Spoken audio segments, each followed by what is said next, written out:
Hello guys, and welcome back to my American adventure where we are on to day 2 of the trip. Now, day 2, we stayed in LA for the last day. We didn't stay too long, and we decided that we wanted to go somewhere culturally relevant. So we went to the art gallery in LA, which was about a half an hour drive away from where we were staying, which is really weird considering, it's supposed to be in LA. But LA is quite big. As you will see, the Japanese part of the LA art gallery is split into 2 sections. One of them is a large spiral that goes all the way up to the top and leads to a little covered balcony. And the circular part has all of the wall partitions that you can see here, and the one with my friend Sarah posing in front of it, and all the wall hangings. Now there is an lift that you can take to the top. I recommend that you don't do that because you miss out on a lot of hidden beautiful extras that you can't see. So all these beautiful wall hangings, some of them are about 900 years old. This cup, I believe, is about 900 years old, this wall scroll. So that was really cool. The covered walkway has kind of newer pop art kind of things from the late more modern era, so 1970s to 1990s, and I didn't take pictures of all of them simply because a lot of them were quite sexualized and I wasn't comfortable having those pictures on my channel. So yeah, you'll see what I mean in a minute. There's a Batman kind of poster that looks really nice. There was also all these pieces of pottery. Now these pottery that you're seeing right now are from the 1970s to the 1990s. And here is the poster that I was telling you about. It's a very nice poster. I wish they had a copy of that in the gift store because I might have bought it.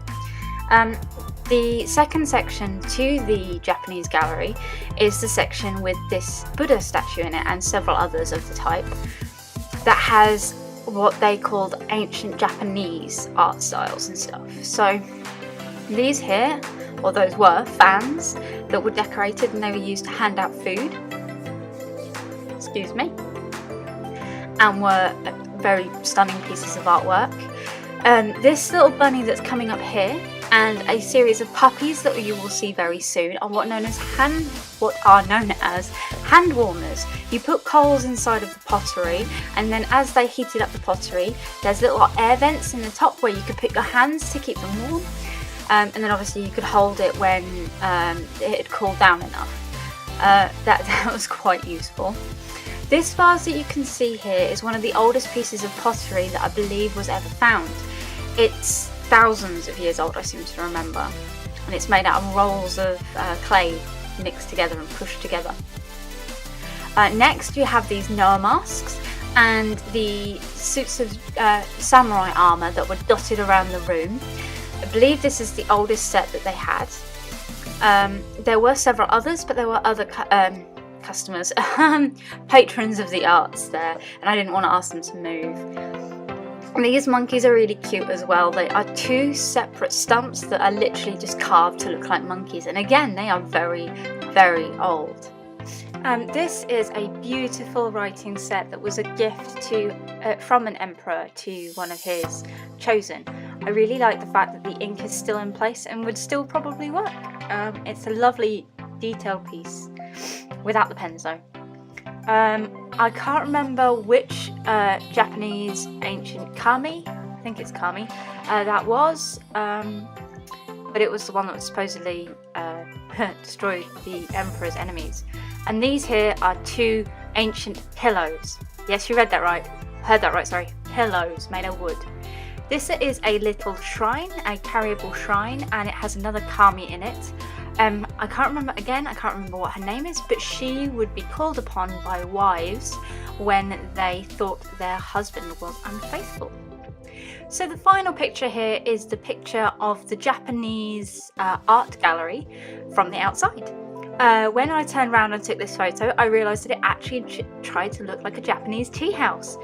And we were all really surprised, but we were really happy at the same time because it looks beautiful. After a short stop for lunch in a lovely outside restaurant with lovely food, we went to the Egyptian or the ancient civilizations Why do I say civilizations? It started off as Egyptian and then ended up with all sorts of other bits and pieces added in. For example, this statue here is a Greek statue of an ancient Egyptian goddess. Don't know why I said it that way. But yes, so there was a lot of stuff mixed in, and all this stuff that I'm currently showing you right now, before you see a horse bridle, is Egyptian in origin, whether ancient Egyptian or Greek Egyptian or Roman Egyptian. So there was actually a full-blown mummy in the art gallery, but I didn't take any photographs because I kind of feel that's not fair. I haven't asked for permission, and I'm not going to do that in the middle of a room. For anyone of you who find that weird, I'm pagan, so I'm not going to. I also love this knife. It had an adorable little horse head. Anyone else who knows me knows that I absolutely love horses, so that was a huge thing. While I wouldn't take pictures of mummies, I was quite happy to take pictures of some of the death's heads that they had in the area at the same time. They had some embalming tools, which you just saw, and here are some of the little ushabti, who were the slaves, clay slaves that they said would be used to help them in the afterlife, to farm fields and so on and so forth like that. Again, this is the top of the sarcophagus in which the mummy was stored. There's both of them. And here are some little more figures to do with the gods of ancient Egypt. Some of them are, as I said, of Greek origin, not of Egyptian origin, or at least Greek style. They were from Egypt, but it was Egypt under throw of Greece. I thought this was stunning and beautiful. I loved it so much, this statue. Wish I had time to decode it myself, but I don't. This item here, in case you haven't guessed, is an ancient sistrum. The bells have unfortunately gone, but it's still a beautiful piece of equipment. Okay, so as I said, here is the horse with the bridle. This is an ancient Babylonian bridle, which looked beautiful. They had several on the wall with these horses' heads. There was not that many Babylonian items that really interested me, so unfortunately this section is going to be quite small. But I did so love the pottery that they had there. I mean, look how detailed the designs on that green basket were. And this piece is beautiful. I love the goat forming into a horn. I just thought it was so detailed and so lovely. And this is just funny. They had earrings in the time, as we know, and everybody thought that they pierced their ears, but these are actually clip-on earrings. How cool is that? And there are, around the room, there were several Babylonian ball plaques that were pulled from the desert, I believe. Obviously, don't quote me on that because I'm rubbish and it's been over a year. But they were very stunning to look at, and Sarah was very interested in them, so we let her hang around there for quite a while. So the next couple of pieces are photographs for my Nana. She collects Wedgwood and has a very large collection, and she's a huge fan of pottery in general. So there was a section between the ancient arts and more modern arts, and this was in there, so hence there are a couple of photographs of that for my Nana.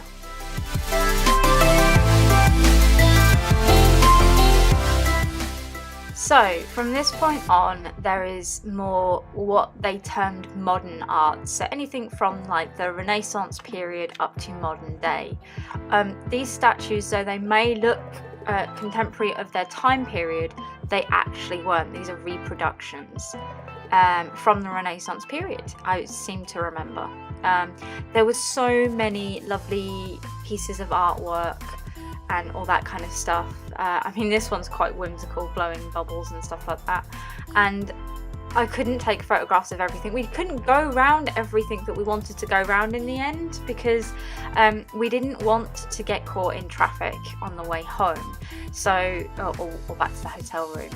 So we had to leave early. I really love this cabinet. It's solid ebony wood, lacquered and painted up. So yes, we had to leave early, so we only got access to a couple of these beautiful pieces. And I mean, I'm not upset about that fact because, you know, I was jet lagged as all hell. I don't sleep on planes apparently. So, yeah, only being there for about 4 hours was it was good fun. We had a good meal. There was lots of lovely pieces of art. It wasn't too busy. I mean, the Japanese section had quite a few people, but other than that, it was all fairly, you know, you could avoid people. And this is a beautiful reproduction. So this has very recently been made, and it was a stunning piece. Again, this is very recent actually, as in the last 20 years. It's made from clay, as is this a reproduction. So there were quite a few reproductions in lots of beautiful old artwork that had been done again to kind of prove that it could be done. And this lady reminded me kind of like an elven queen, an old elven queen, because all of the, like, her clothing looked like it was sculpted out of leaves. That's why she's in here. It's the last photo of the art gallery anyway. And on the way back, we saw some weird and funny stuff, or more like I did while sitting in the back. This cat that appeared to be floating miraculously through the in the window, and the weird kind of things sitting on top of the local mart or something. We didn't go in there. This area of town we were told was not safe to stop in, so we didn't. I'm going to trust a local, or someone much more local than I am, whether or not I'm going to stop in that kind of place. If I'm honest, I can't remember what we had for dinner that night, but I know we had to get everything packed up because the third day of our trip to America was us traveling cross country to San Francisco. It was a very fun journey, to be fair. We had a lot of fun. You are about to see a hell of a lot of traveling pictures though. I'm sorry for that. Okay, so this picture and the last picture are actually showing us coming towards the sea. So on our trip to San Francisco, we went on our way to Pismo Beach. Something beginning with a P, beach. And we, on the way there, we stopped off at Miami Beach. Yay! So this is Miami Beach, where we did actually get out on the sea and pedal, and Sarah and I got soaked because the sea was coming in and we were standing at a point going, yeah, this is fine, and then the wave came in and it hit above my knee, just below, no wait, it was below my knee, above Sarah's knee, and Lloyd was just like, what are you whinging about, women? So, this is going to be quite a long bit, I'm afraid. So as I was saying, we aimed for somewhere called Pheasants Beach or something like that. I can't remember, I'm sorry. But we found this absolutely amazing hotel that had a hot tub and a hot swimming pool outside of it. And it was on the way to San Francisco. Well, we were heading for Vallejo, I believe it is. And we were like, oh, this is amazing. We decided then and there that night that we were going to go back that way to that particular hotel on the way back from San Francisco. So one day we got to Pismo Beach, and then the next day we got to Vallejo. So yes, on the end of the fourth day, day 3 and day 4 was basically traveling. We did get to cross the San Francisco Bridge, which was amazing, but by this point all three of us were ridiculously tired and we were like, we want to go to bed. Yeah, so you're going to also have to put up with my crappy photography of nighttime shoots because my phone wasn't as good as it is now, so I hope that that's okay. So when we got to Vallejo, we had our one and only disappointment of the trip. The hotel room that we got stank of smoke, wasn't particularly clean, and so we decided to go downstairs, complain, and we got given a new room, which consequently had rat poop in it. However, it was mostly clean and safe to rest your head for the night, so unfortunately I'm going to have to end the video there because day 2 we went to the LA Art Museum, day 3 was travelling to Pismo Beach, which was amazing, it was Pismo Beach, and then travelling to Vallejo, which again we had fun. Oh, we did do a lot of shopping that day actually. We stopped off at Kohl's where I bought everybody their t-shirts for being in America, for me being in America. I got myself loads of jeans because they were ridiculously cheap out there, and that was about it. So yeah, I hope you have enjoyed this video. Please do like and subscribe, and I will see you next time. Take care and goodbye.